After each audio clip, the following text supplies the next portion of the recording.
not only is Nick Sirianni right now not calling plays, he's not making good in-game decisions, it doesn't look like he has the culture down in Philadelphia either. Stock up, stock down, coming your way right here on the Locked On Eagles podcast.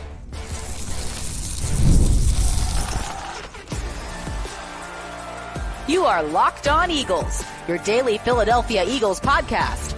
Part of the Locked On Podcast Network, your team every day.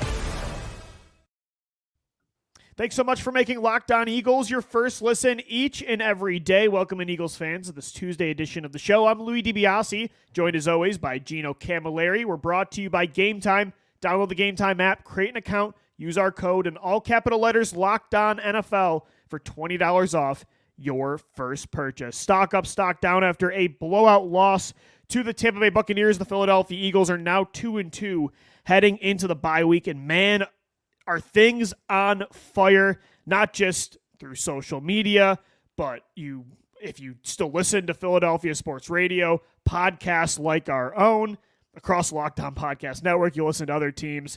It's maybe we have the most intense environment in football, Gino, right now, of any team, of all 32 in this league, and it's not getting better. And Nick Sirianni, like, again, as I mentioned in the open, the guy doesn't call plays. He doesn't make the right decisions when it comes to when to go for it on fourth down. He doesn't have this team ready to go in the first quarter. They've yet to score a single point. They get penalties all the time, drops, turnovers. They're very undisciplined. So what does he do well? The other day, I tried to give him the benefit of the doubt and say, well, still looks like he has this locker room playing for him. I don't think they should fire him in season. And then a day later, you look at social media, and one of your supposed captains, one day after getting dogged, is going on a rival Dallas Cowboys podcast with Micah Parson, crapping on your own teammate, Chauncey Gardner-Johnson, for allowing a touchdown, tweeting his own resume after he had a terrible game. By the way, Darius Slay has allowed the third highest passer rating of any corner that's faced 20 targets this year, but that doesn't matter to him. He's going to post his resume from the last 15 years instead. He's retweeting Tampa Bay Buccaneers players. Devin White's posting Levante David hitting Jalen Hurts on a strip sack. But no, yeah, everything's cool. Like, this culture is great. Nick Sirianni really has his players in line. Like, this is just unbelievable. It feels like the anonymous source, like last year, pointing the fingers, all of this all over again. It feels like nothing has changed. So bravo to Mr. Culture. Now that we know that's not working either, I now can conclude Nick Sirianni right now doesn't do anything positive for this football team. Welcome to the show. And there's a lot of new people that are listening to the show, Lou. They love the misery of this team. We had a whole bunch of down to this guy. New subscribers over at YouTube and everywhere where you get your podcasts as well. And I think everybody is tuning in to try and figure out what is wrong. And if you look at the head coach, it's glaring right now. And I think it's all of the coaches, not just one of them, but your head coach has instilled a culture that there's a lack of accountability, man. Yeah. And in his press conference yesterday, he said there's three things that we do well, and two of them were detail and accountability. And I don't think he does either of those two things well, man. I think it's a situation that we're talking about a team that is acting like the last year of Chip Kelly, that is acting like the anonymous source Josina Anderson years of the 2018 and 2019 Eagles. Mm-hmm. Remember the quote that I kept saying, until there is a problem where one of your guys is taking his shirt off and doing sit-ups in his own driveway and speaking to the media, we might have a situation that's bigger than that. Like Darius Slay going on Micah Parson's podcast is so situationally lacking, such a slap in the face to the organization. Just 2 weeks ago, Saquon Barkley canceled his Dan Patrick interview after he dropped that touchdown because were the optics going to be great if he goes on sports radio and talks about it to the nation? Absolutely not. But what does somebody who's wearing a captain's patch decide to do? Make it all about himself. Rex Ryan said this on ESPN the other day. He said, this Eagles team is not a team. They're just a bunch of independent contractors. They're a bunch of me guys. That's what it feels like. It's not the Philadelphia Eagles. The best thing about the 2017 team, Lou, was how much those guys played together, how much there was adversity, but they kept everything in-house. Whatever happened to that? Whatever happened to the code of just keeping your business inside of the building? Oh, that doesn't happen anymore. They point fingers. They blame everybody besides themselves, man. This is what I thought of it as, Lou. Imagine you're in a relationship, right? And you're having problems with your significant other. And then you go to somebody else who maybe your significant other doesn't like so much, and you start sharing interpersonal workings of your relationship, and it gets back to your significant other, and you're mad somebody else, Gino. It's your ex, or it's a rival. It's the Dallas Cowboys podcast. Yes. Darius Slay didn't just go on a Friends show. It's Micah Parsons. And look, I'm more new school. Like, I don't think everybody has to hate everybody in sports anymore. But this is tone deaf. Like, a day after you got walked again in Tampa Bay, and Darius Slay himself did not have a good football game, to go on Parsons' show and joke around about Chauncey Gardner-Johnson allowing that touchdown a week after going back and forth with Parsons. CGJ has been struggling a lot the first month of the year with tackling and in coverage. So clearly that's in his head. To then trash your own teammate and laugh about it, to me, is unbelievable. I don't know, man. Like, I don't think, and it's I understand that everybody's not going to hate everybody in sports, but this is the Dallas Cowboys. It's different. It is a rival. And to do that, again, a day after ranting on Twitter about your resume and, putting your Twitter account on private, just unbelievable. Going on private with 250,000 followers. Yeah, and this isn't Orlando Scandrick that used to be a Cowboy coming to Philly, and he's clearly miserable. This is supposed to be a captain of your football team that is in, season 5 with this football team? It's embarrassing. It's embarrassing to, I think, everybody that has kind of donned the winged helmet and has played in this rivalry, if we're being honest. And I watched the Vince McMahon documentary on Netflix the other day, and there was a moment, and I get really nerdy on these shows sometimes, but there's this term in wrestling called kayfabe that everybody knows it's fake, but they don't go outside of the code. Like, everybody is going to continue to pretend that it's fake for the betterment of the company. Right now, there's a storyline going on with Rey Mysterio and his son where they don't talk to each other. In real life, they'll sit at opposite sides of a stadium just to keep the story in WWE. We're talking about real life rivalries where Buddy Ryan and Jimmy Johnson are calling each other out, and there's body bag games, and Troy Aikman still hates the Philadelphia Eagles. If this was once again, I say, I wish we were in the Premier League. If this was Erling Haaland going on Manchester United radio, they would shun him out of Manchester. Yeah, this is too far, if you're in the Eastern Bloc and you went, if you're Red Star Belgrade and you go to Slaven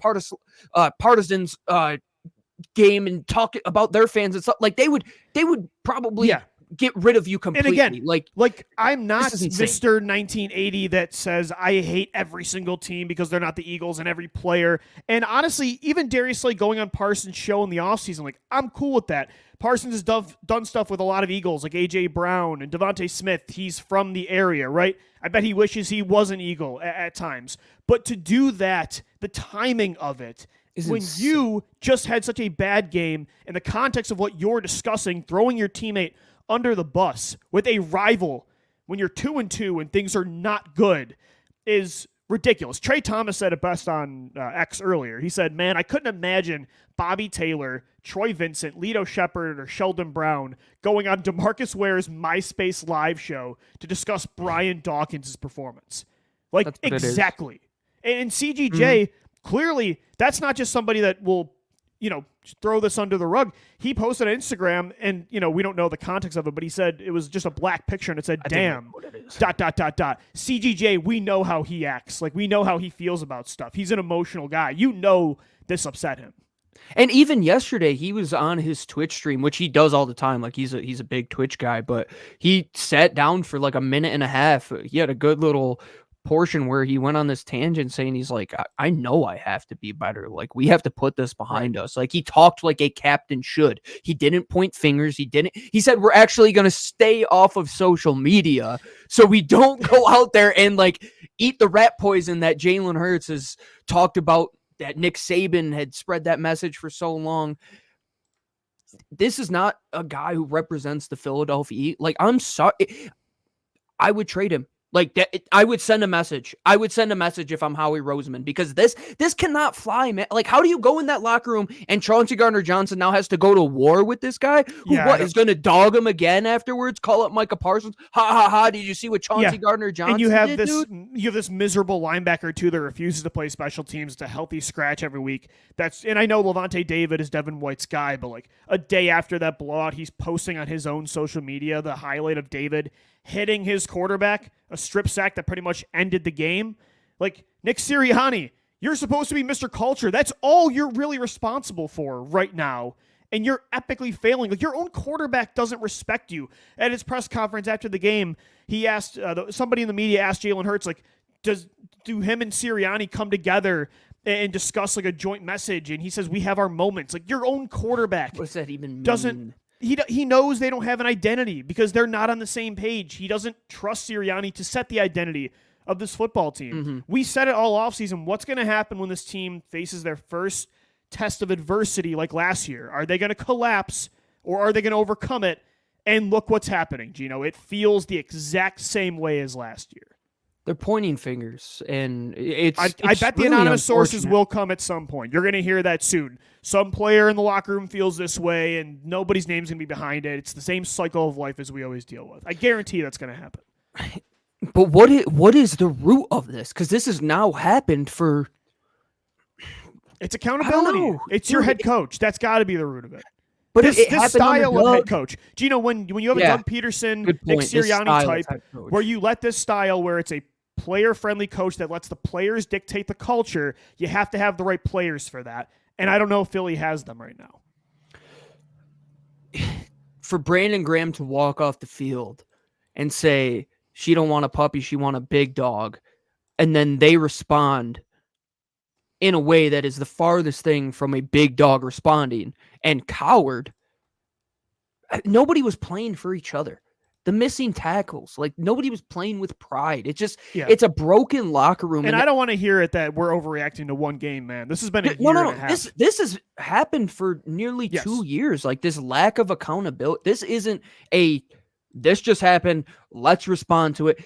No, it's, how is this team going to respond to adversity? Well, let's go to the bye and try and scrap everything. Well, we're not even 24 hours into the bye. Mm-hmm. People are on vacation, and we're already worried about why do athletes go on Twitter after a game when they know people are not going to be happy? And they got to stop podcasting during the year, man. These active player pods are why ridiculous. Do you care about what Eggman as his portfolio picture or profile picture has to say? Why do you need this approval? You're making all this money. You got all these accolades. Whose approval are you looking for? Hold yourself accountable. Grow from it. Get better. Like you're just sitting and sulk. Like cry me a river, dude. People comment on our podcast and rip us and come to our job. Like I'm so over that. People could go to your job and boo you because what they make is it what you make in a quarter, and they spend their livelihood to go and see you, and you put on a dog crap performance. If you went to a movie that stunk, you're gonna boo it. If you go to a musical that stunk, you're gonna boo it. And even when they win, they stress you out for... you're gonna boo it. This is America. I thought this was freedom of speech. I thought this was, if you put out a good product, we're gonna respect you, and if you're bad, you're gonna get tossed with the wayside. Like that's what the Eagles are. Like cry us a river, folks. Well, go make your money and just go. If you want your paycheck, just go get your paycheck. I understand that. But if you want to win a Super Bowl, go be a team. I think fans can be irrational, of course, and I think players have every right at times to clap back. Darius Slay had no right to clap back after that game. The way he did it too, like fans were absolutely justified in going after. Like there's been times I don't think there's ever times to clap back at fans. I don't know. I think there's times where fans are super irrational and unfair, but this is not one of those moments for me. And then to hop on a Cowboys podcast like less than 24 hours later is unbelievable. I want to be talking about X's and O's, like how to fix this, man. Well, you have a head coach that's letting everybody run wild, and he didn't even know about the Devin White post apparently. So really glad Sirianni's got this locker room intact. So stock down to Nick Sirianni, and absolutely stock down to Darius Slay for sure. We'll get into some more stock downs and some stock ups as we continue this Tuesday edition of Locked On Eagles. Don't go anywhere. We'll be right back.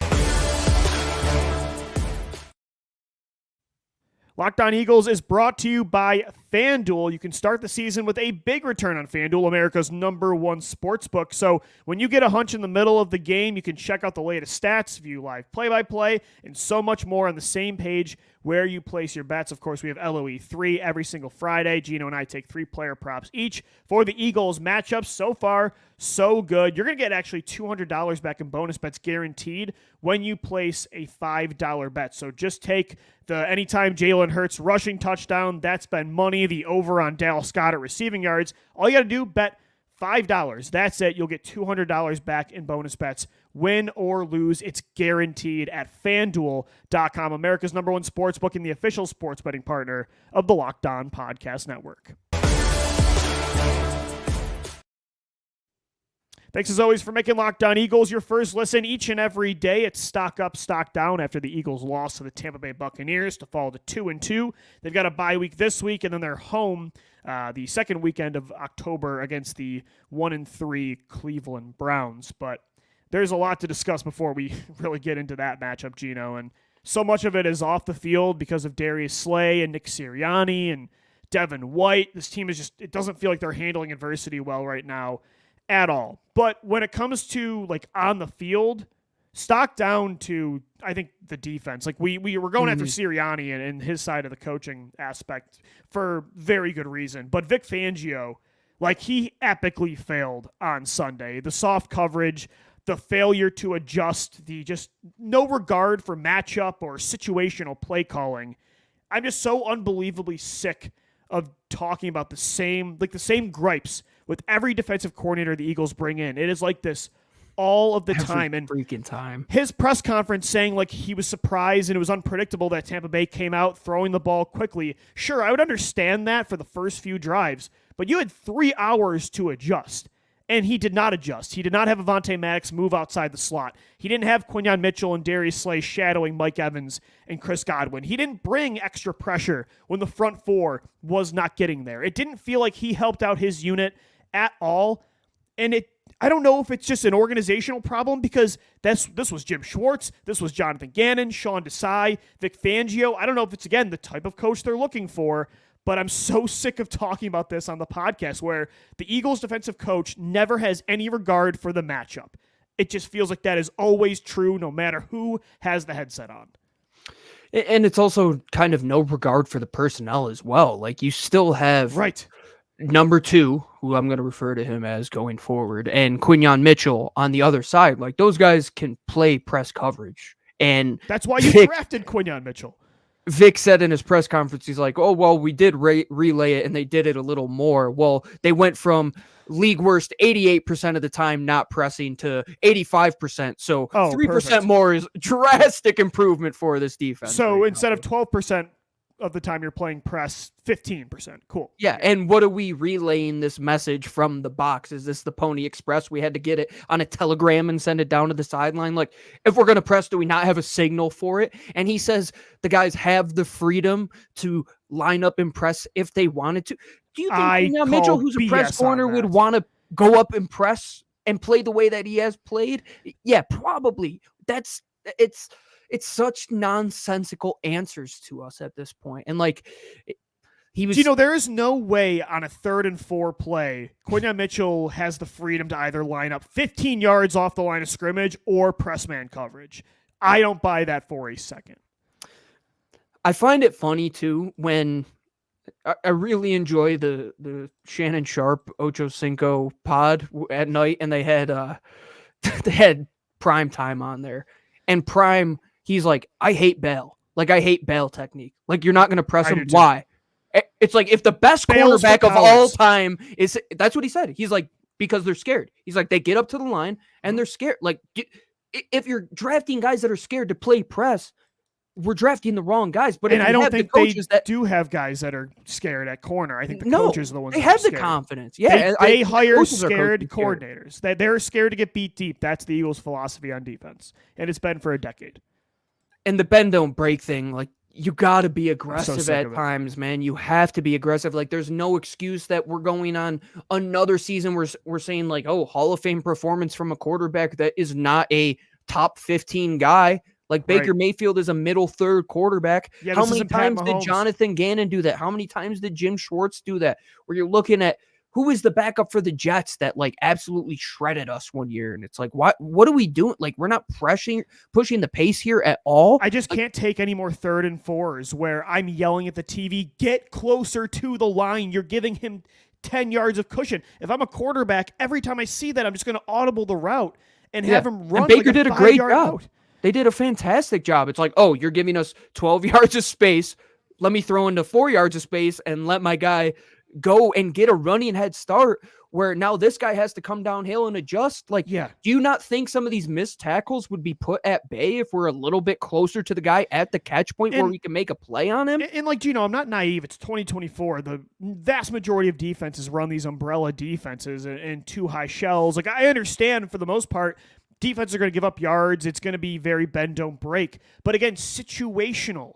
Situational is the key word. Like, on 3rd and 3, your game plan should not be the same as on 1st and 10. When you're in the red zone versus midfield, the plan shouldn't be the same. When it's a 6'4 receiver versus a 5'11 receiver, the matchup should differ. Like, Avonte Maddox should never be guarding Chris Godwin or Mike Evans or Nolan Smith. Nolan Smith was in man coverage on Chris How did Godwin. he not see that and say, hey, let's adjust, like timeout or something? Like, Nolan Smith is literally guarding their best receiver on an island, and it wasn't zone coverage. You know, it looked like man. Yeah, he was man up on. I mean, even if you're playing zone, like, you got to worry about carrying him. And right. And how many times else did we see on that game people just passing another receiver off to an empty space where there isn't someone else? Yes, like part of playing. Oh, go my God, ahead. No, continue. That just drives me up a wall. I'm so sick of playing zone is catching, delivering, carrying. You have to carry and deliver him to somebody else. You just get to sit there and watch. That's not what zone what was coverage is. Nakobe Dean doing the one time when he's like in trail technique and he's like kind of just jogging behind Chris Godwin? He looked lost in coverage the majority of the day. Your coaches didn't put you in a position to succeed, and he did this with the Miami Dolphins last year. I mean, he did it with Denver at times. He's done it with Chicago. Like, you can't be stubborn in the NFL, man. Stubbornness gets you beat, and it's so clear. Like, he's coached one good game out of the 4 on defense right now. Yep, he's 1-3 so far, and you know, I'm watching Minnesota play on Sunday, Gino, and I'm watching Brian Flores looks like a freaking genius. Flores, excuse me. Dude on 3rd and 10 is showing cover 0 max press, send safeties back from the line of scrimmage.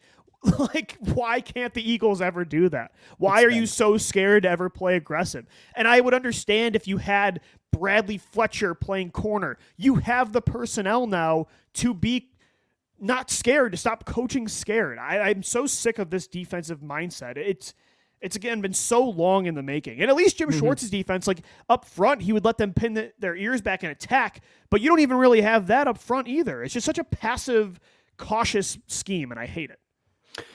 And in Sun Tzu's The Art of War, like that's part of the whole thing. Like, even being defensive, you have to be on the offensive. Like, you can't just sit back and do nothing. Like, in the beginning of the game, we're not even trying to blitz Baker Mayfield. Like, we didn't send pressure at all.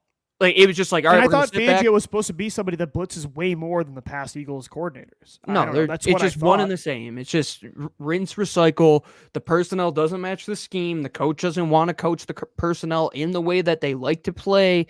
It's just a disaster right now, man.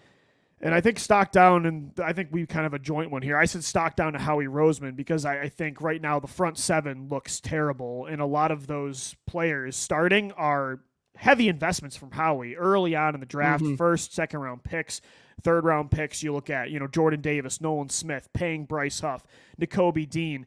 He banked on a lot of one-dimensional players, Gino, that had like 1 or 2 elite traits, becoming more well-rounded, complete players.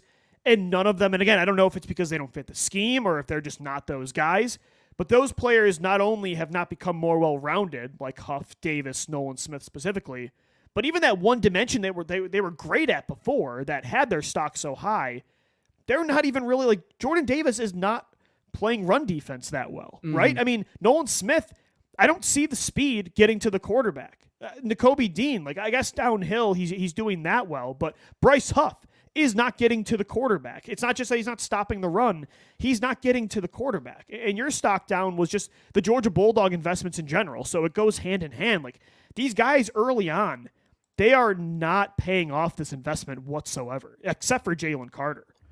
I mean, everybody that played in a Georgia Bulldog uniform at any point in their life this past weekend looked terrible. The Georgia Bulldog, the college looked bad for the first half of that game, and it looks like the Eagles that were former Georgia Bulldogs caught exactly Except that. For Ringo, that was a great 2-point conversion return off the block. He needs to get some more play, man. Like, get him on the field. Dude showed off some 4.36 speed. That was impressive, that acceleration. Well, if we're going to play off coverage, we got to have somebody that can click and close, so maybe that can give us something. But when it comes to scouting, a lot of it is projection, right? But projection, it can bite you in the rear end. If it doesn't work out, you were projecting Jordan Davis to take that step and be that pass rusher that maybe a Vita Vea is, maybe a Dexter Lawrence is, and he's not even getting close to that. And he was supposed to be, at worst, like a Snacks Harrison dominant anchor in the middle of that run defense. Well, ever since he's lost weight, Lou, like, he is not being able to anchor. It just is not looking great. That's a great point. Yeah. Nolan Smith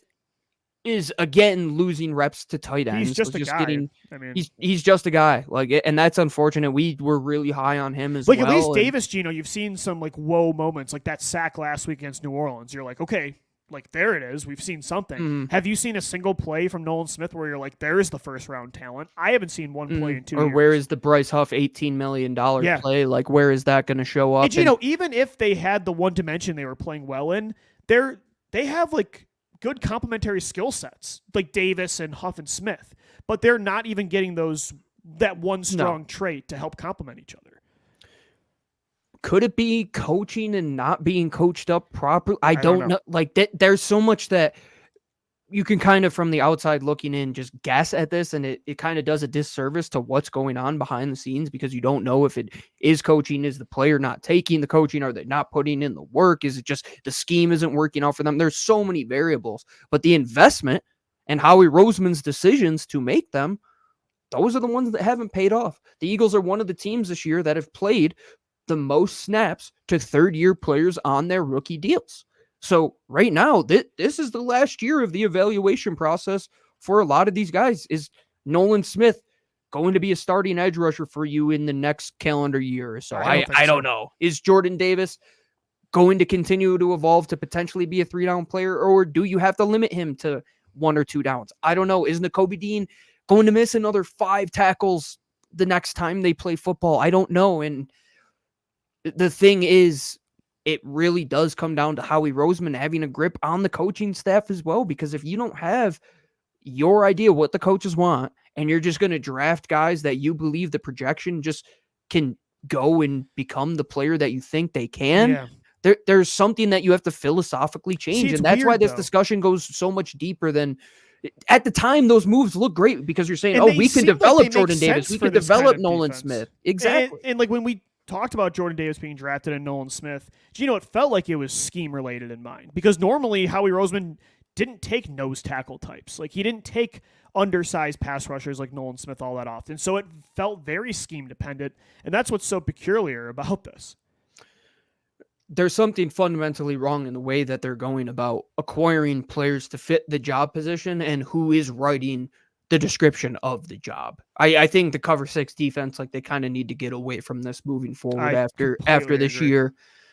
It isn't working. It hasn't worked the last 3 years. The NFL is starting to move past it. A lot of Fangio disciples have gotten fired over the last few years across the league. Brandon Staley, gone. Like, Joe Barry got fired from Green Bay. Like, these guys are... Desai was a disciple as well. Like, they thought they could get the Godfather, and it's just not working, and it makes everybody look bad. Like, now we're questioning, are these bad like, I don't think Jordan Davis is fundamentally like a bad football player. And like, I think Nakobe Dean can be a good player for you. And Nolan Dean's had his moments this year for sure. Nolan Smith is the one where I'm like, I don't really know, but I don't think any of them are obvious Bryce busts. Huff. Like, the guy was so good for Salah the last couple years. Like, outside of Huff, I don't think any of them have been obvious like busts that you can't even play. But they all feel like role players, not stars. And you drafted them to be stars. You drafted them with premium picks. We're talking Jordan Davis. You traded up for Nolan Smith. You took him with your second first round pick as well. So maybe you need to get ahead of the curve and like maybe take some bigger edge rushers if you do want to play this type of game, because Milton Williams was lining up on the edge for you at times last week. So you got to find a way to get ahead of the curve, and they're currently reactive in the state they are on defense. All right, we've shredded this team for a half hour. We'll wrap up the show with some positives as Stock Up wraps up Tuesday's edition of Locked On Eagles. This episode of LOE is also brought to you by our friends over at Game Time.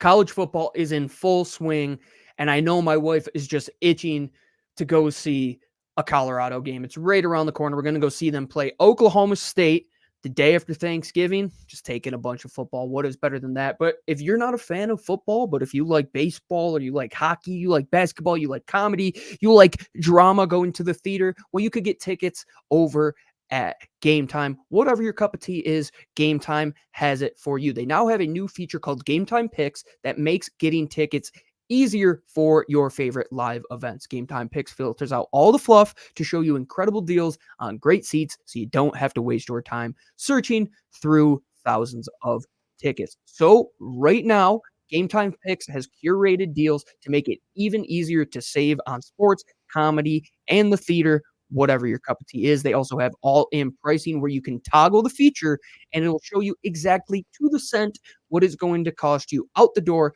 to get those tickets. So to take the guesswork out of buying tickets with Game Time, download the Game Time app, create an account, and use code LOCKEDONNFL for $20 off your first purchase. Terms apply. Again, create an account and redeem code LOCKEDONNFL for $20 off. Download Game Time today. What time is it? Game time. All right, we'll wrap up this Tuesday edition of Locked On Eagles with some positives. Stock up after a bad loss in Tampa Bay. There's not much to feel good about, Gino, when it comes to this loss, but one thing you got to feel good about is the continued star power, ridiculous performances of Saquon Barkley. And this one was more about efficiency than volume or really any significant importance, because the game was just, it felt like out of hand the majority of it. But when the Eagles did get back into the game in the third quarter, it was because of an explosive run from Saquon. 10 carries for 84 yards in Tampa, and 8.4 yards per carry average. It's sad that they're being carried by their running back right now, Gino, because he was supposed to be the final complementary piece that would really take the team over the top. But he wasn't supposed to be the guy that's carrying you week in and week out. But that really has been the theme. And he has been everything and more that we could have dreamed of when they signed him in March. So Saquon Barkley, I mean, he didn't get enough opportunity because the game got away so quick. But when he gets the ball, like, he makes the most of his opportunities. It's not the Swift Sanders thing where there's meat left on the bones. Like, the bones are completely bare with Saquon. Yeah, he eats the chicken wings the right way, man. You're not walking away from that table saying, what? You still got a meal there. No, it's like he ate the meal and he's sitting back, getting the sweatpants on, patting the tummy, taking a nap. Like, he carried this team, man. He's gone for over 100 yards on offense in terms of receiving yards and on the ground combined in the first 4 games. Mm-hmm. You were sitting back and saying, who's going to make that first play out of halftime? Saquon played on some bad football teams. He's not a guy that's just going to sit there and sulk. He's like, I'm going to go make a play. Like, I know how good I am. I'm going to go hit the gap, and I'm going to beat everybody. And it changed the game, Gino. They felt dead in the water, but that big run to start the second half changed the momentum. It almost put them back in. Like, they were down by 1 possession at one point. And you got to feel good about signing that guy for less than $13 million, Lou. And I texted you earlier when we were coming up with our stock up, stock down. Like, build the whole boat out of him, man. You only have him for a limited amount of time. Use him until the wheels come off. Yeah, man. Kellen Moore should be in the lab saying, we start with Saquon Barkley, we end with Saquon Barkley. Because, Lou, as much as you love AJ, as much as you love Devontae, you got to be on the football field, man. And like, if he's going to be the guy, we have to build everything around him. He should have way more than the amount of touches he had coming out of that Tampa game. Mm-hmm. And especially if he's that efficient, Lou, if he's getting 8.4 yards a tote carrying the ball, and he's doing even better in the air, and he's making multiple guys have to tackle him, and the only guy making anybody miss in the open field right now, give him the ball more. Like, it makes no sense why, even after that long run, why you're handing the ball off to Kenny Gainwell. Like, we need to just scrap the run play. By the way, continues to have like the lowest PFF grade among anybody on offense that gets snaps week in and week out. So Shipley's got to get some. He's got to get some. Yeah, I'm sick of the Kenny G experiment. But yeah, Saquon's been incredible. Him and this guy, Quinyon Mitchell, are the two players we've been able to say stock up for pretty much every week. And Q, I guess comparatively speaking, you could say had his worst game, Gino. But this guy, he led over 70 receiving yards when targeted. But he played every single snap in over 100-degree weather. He had to cover Mike Evans and Chris Godwin. Only allowed 2 catches for 19 yards when Mike Evans was one-on-one with him in man coverage. He had that awesome pass breakup in the back of the end zone with Evans, like a one-on-one jump ball. Mm-hmm. Who is harder to stop on that route than Mike Evans in this league? Probably nobody. And Q played it perfectly. He's been maybe the best corner this year at playing the ball, like the minute it gets to the receiver's hands. Quinyon, again, I know there was a couple explosive plays, the one to Sterling Shepard, but I think some of that had to do with scheme. I thought he tackled really well in this football game. Quinyon Mitchell is the real deal, and at least with him and Saquon, you've been able to feel good about those two every single game. Oh, absolutely. Unlike the Georgia guys where you're saying, are these guys going to hit in year 3 or year 4? Quinyon Mitchell, he's a star already. He looks like a star, yeah. That Sterling Shepard one, if you watch it, he's playing 12 yards off the ball. That's not. And by the way, I thought he was in good position, man. Shepard just high pointed. Oh, it was a great. Like he was in great position for sure. Yeah, so I think stock up to those two, but outside of them, it's just not a lot to feel good about. You got to take this game, just throw out the tape, and I want to say for us, not for them. They need to learn a lot from this game, especially the coaches. But for us, like, let's get through this bye week and get on to Cleveland and try to get to 3-2. The vibes are the mentality, man. The vibes are so destructive, man. I mean, Twitter has been a nightmare to be on the last few days, and I'm part of making it a toxic environment right now, but I think it's justified. Everybody needs to take a little break, go on their little vacation with their significant others, your dog, your kids. Get that first 4 weeks out of their head. And when they come back, they need to hash it out. They need to have a little powwow. They need to put all the qualms on the floor, get them out of the way, because, like we say, they're professional athletes who have to find a way. It's not our job to go and figure it out for them. It's those 53 guys in the building. It's the head coaches, and it's the general manager and owner, Lou. Everybody is accountable after what has happened these first 4 weeks. And I tweeted something from the Locked On Eagles Twitter account. At the final 20 minutes of that game, you're going to find out who that team was, and I think you got closer to figuring out who they truly were. These next 11 weeks after the bye, you're going to see if this is a team that you might have to overhaul a lot of things, or maybe you scrap something out of the season. It's up to them. It truly is. Yeah, and that's the thing. I think long-term, the questions are real, and they're not going away this year. But I do hope in a few weeks, Gino, we can look back at these shows and say, okay, they definitely did like revive the season a little bit, and we can at least enjoy. Because I don't want to do this. I don't want to be miserable, dude. 13 games. The season just started. Yeah, we're only a month in. We sell hope here, and it's tough, and sometimes. But we're also not going to lie to people, and it doesn't feel good. You have to have these tough conversations with the people you love, man, or you're just telling lies. Like, that's really what it is. It's a great way to end the show for sure. We'll be back though. We've still got 3 more shows for you this week, and another week as we carry you through the bye week and then get ready for the Cleveland Browns. Thanks so much for making us your first listen each and every day. For Gino Camilleri, I'm Lou DiBiase signing off as always. Thanks so much for downloading, watching, and listening, and let's go Birds. Fly, Eagles, fly.